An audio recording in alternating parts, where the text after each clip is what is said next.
नमस्कार दोस्तों, राज्यपाल से संबंधित ये हमारा तीसरा वीडियो है। पहले के दो वीडियो में हमने सबसे पहले ये देखा कि राज्यपाल के पद की प्रासंगिकता है कि नहीं है। राज्य के पद की प्रासंगिकता के विषय में देखा। दूसरे वीडियो में हमने राज्यपाल की जो विवेकाधीन शक्तियाँ होती हैं उसके विषय में देखा और उन जो विवेकाधीन शक्तियाँ होती हैं उनका राज्यपाल दुरुपयोग कैसे करता है, ये सारी चीज़ें हमने दूसरे वीडियो में देख ली।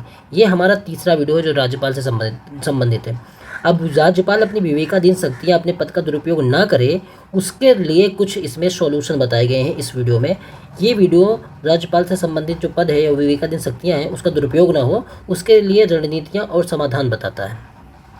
तो ये जो दुरुपयोग होता है राज्यपाल की विवेकाधीन शक्तियों का, वो जो आर्टिकल हमने पीछे डिस्कस किए 164, 174, 200, आर्टिकल 356, इनसे तीनों से विवेकाधीन शक्तियाँ प्राप्त होती हैं और फिर राज्यपाल अपने पद का दुरुपयोग करता है। तो दुरुपयोग ना हो राज्यपाल के पद का या विवेकाधीन शक्तियों का, इसलिए कुछ गाइडलाइंस और कुछ आयोग बनाए गए हैं। अगर उनको फॉलो किया जाता है तो राज्यपाल की शक्तियों का दुरुपयोग होने की संभावना कम हो जाती है। जैसे सरकारिया आयोग एक बनाया गया, तो सरकारिया आयोग ने पहले ही कहा था कि जो जैसे 1967 के बाद शुरू किया हुआ, 1967 के बाद जो परिपाटी चालू हुई, सरकारी आयोग ने ये कहा कि राज्यपाल की नियुक्ति के संदर्भ में कि मतलब 1967 के बाद से कि पीएम एक फ़ोन घुमा के राज्यपाल की नियुक्ति कर देता है।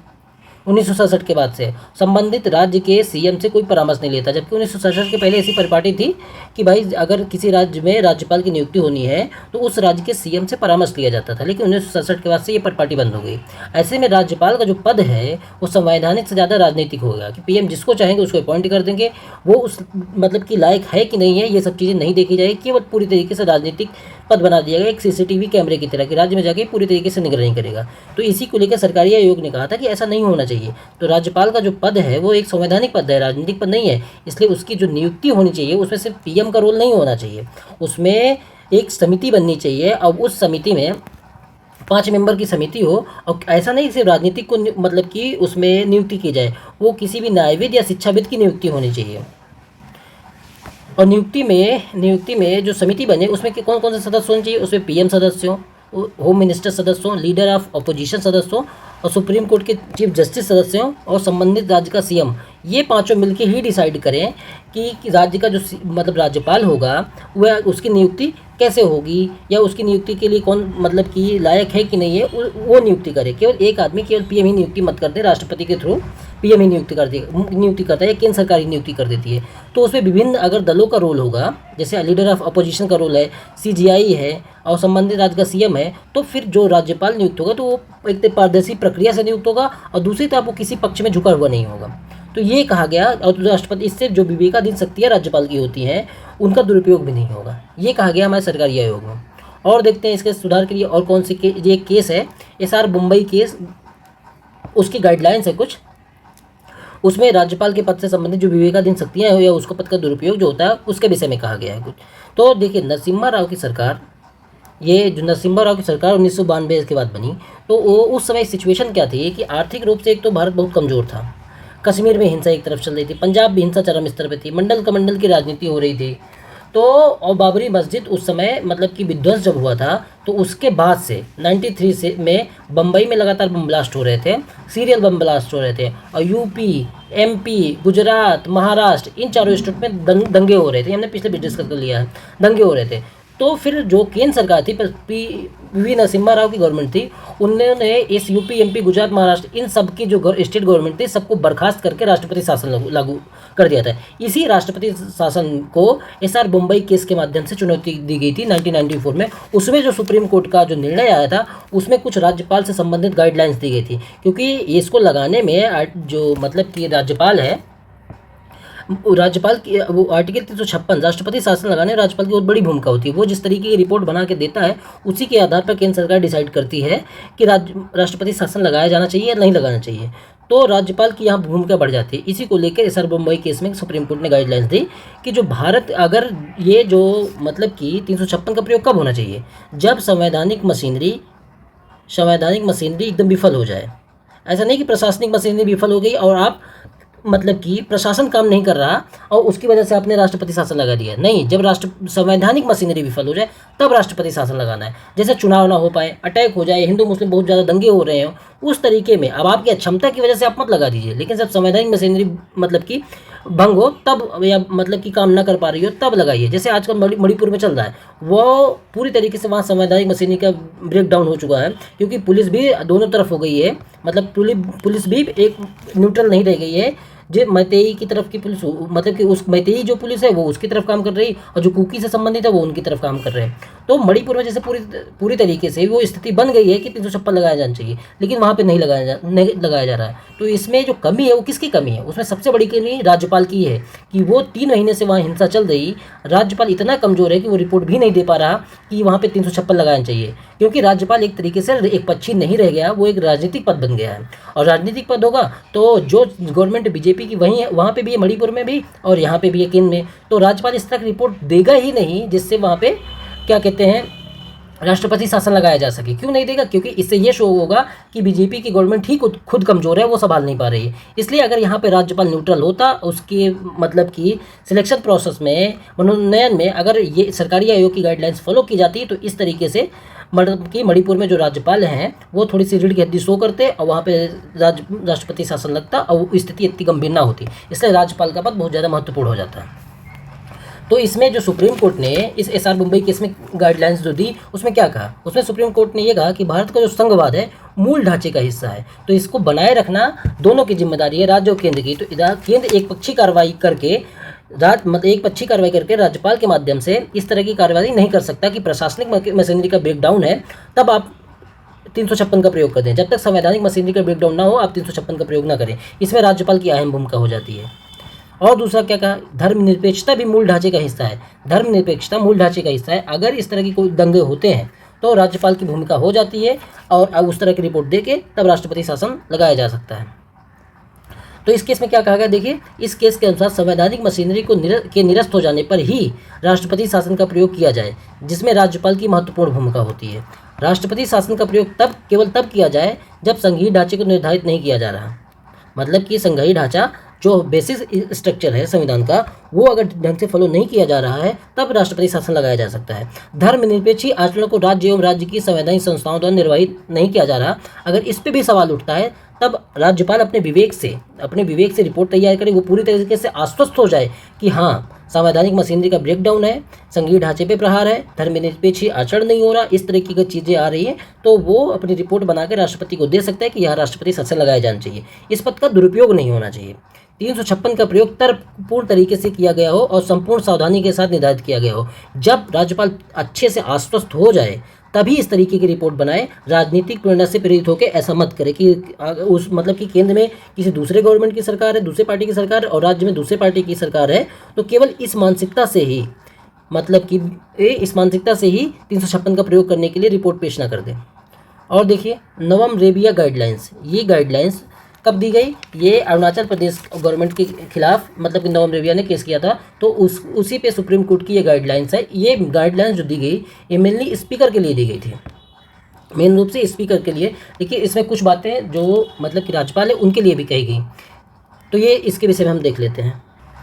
ये इसमें नवम रेबिया केस में जो राज्यपाल से संबंधित बातें थी उसमें ये कहा गया था कि राज्यपाल सदन की कार्रवाई को लेकर क्या कर सकता है, इसके लिए गाइडलाइंस थी। तो सुप्रीम कोर्ट ने इसमें यही कहा था कि जो राज्यपाल है वो सदन को बार बार ये चिट्ठी लिख के ये नहीं कह सकता, बार बार वो चिट्ठी नहीं लिख सकता सदन को, ना चिट्ठी लिख सकता है ना बार बार ये कह सकता कि आप सत्र बुलाइए, क्योंकि सत्र बुलाना या बार बार चिट्ठी लिखना ये राज्यपाल का अधिकार नहीं है।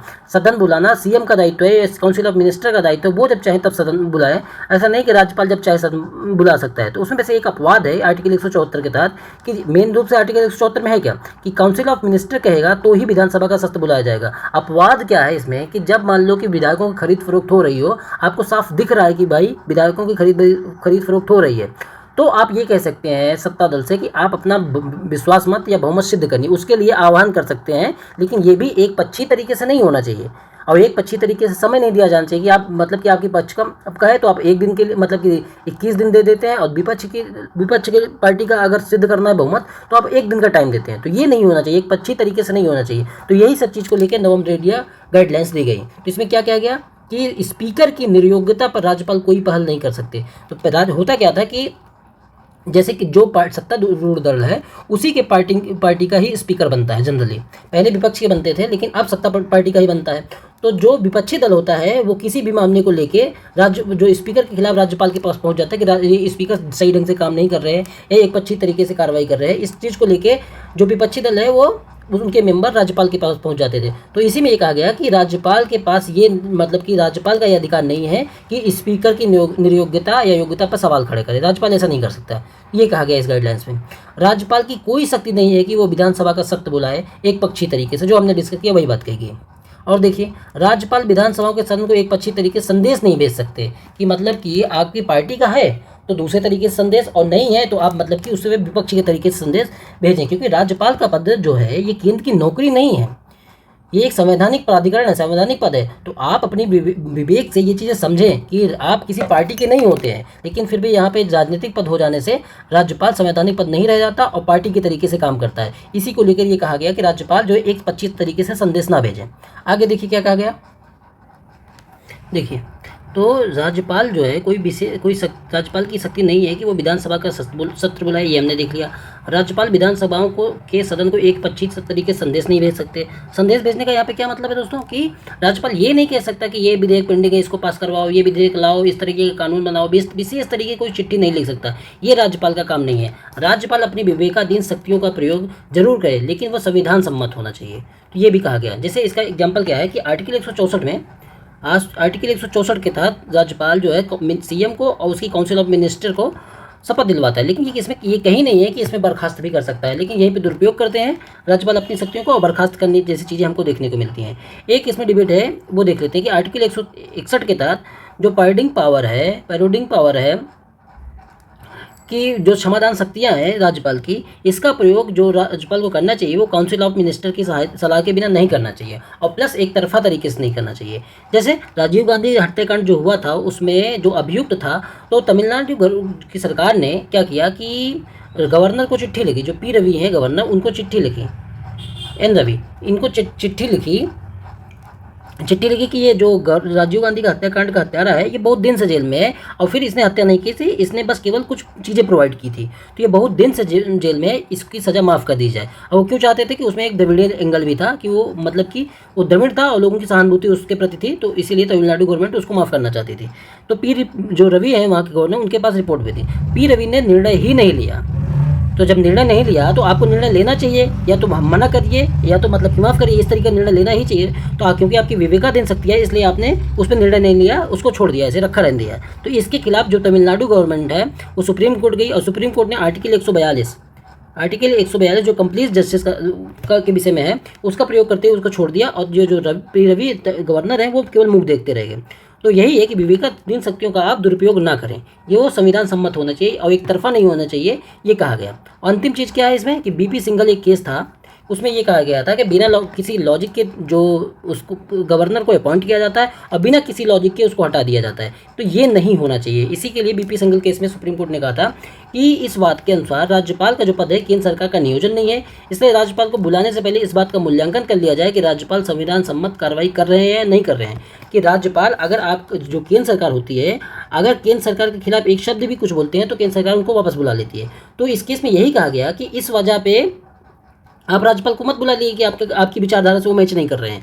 अगर वो उनको बुलाया जा रहा है तो उसके एक ठोस कारण होना चाहिए, और राज्यपाल को बुलाया जाए तो राज्यपाल को कम से कम नेचुरल जस्टिस के सिद्धांत के तहत उसको कम से कम अपने पक्ष रखने का मौका दिया जाए। इस केस में यही कहा गया था। तो इसमें कहा गया कि राज्यपाल संविधान सम्मत कार्रवाई कर रहे हैं या नहीं एवं राजनीतिक विचारधारा के आधार पर राज्यपाल को वापस बुला लेना उचित कार्रवाई नहीं है, बीपी सिंघल केस में कहा गया था। तो इस पूरे वीडियो में हमने देख लिया दोस्तों कि राज्यपाल का जो पद है उसका दुरुपयोग ना हो, उस चीज़ के लिए क्या समस्या मतलब कि उस जो सॉल्यूशन हो सकता है, जो रणनीतियाँ हो सकती हैं, उनको केस के माध्यम से, आयोग के माध्यम से हमने डिस्कस कर लिया। तो इस पूरे कंप्लीट जो 3 वीडियो उनके पे एक प्रश्न है, ये आप लोग हल करिए कि राज्यपाल की विवेकाधीन शक्तियों को व्याख्यायित करें एवं इन शक्तियों का दुरुपयोग ना हो उसके संबंधित अपने विचार प्रस्तुत करें। तो इसको आपको लिखना है। देखिए इतनी जगह हर पीडीएफ में है, हर पेज में, तो कुछ भी इससे रिलेटेड अगर आपके पास आता है कंटेंट तो इस पर लिख लीजिए, आपको अलग से नोट्स बनाने की ज़रूरत नहीं है। राज्यपाल से संबंधित जो भी इशू है इस 3 वीडियो में पूरी तरीके से कंप्लीट कर लिए गए हैं। धन्यवाद दोस्तों।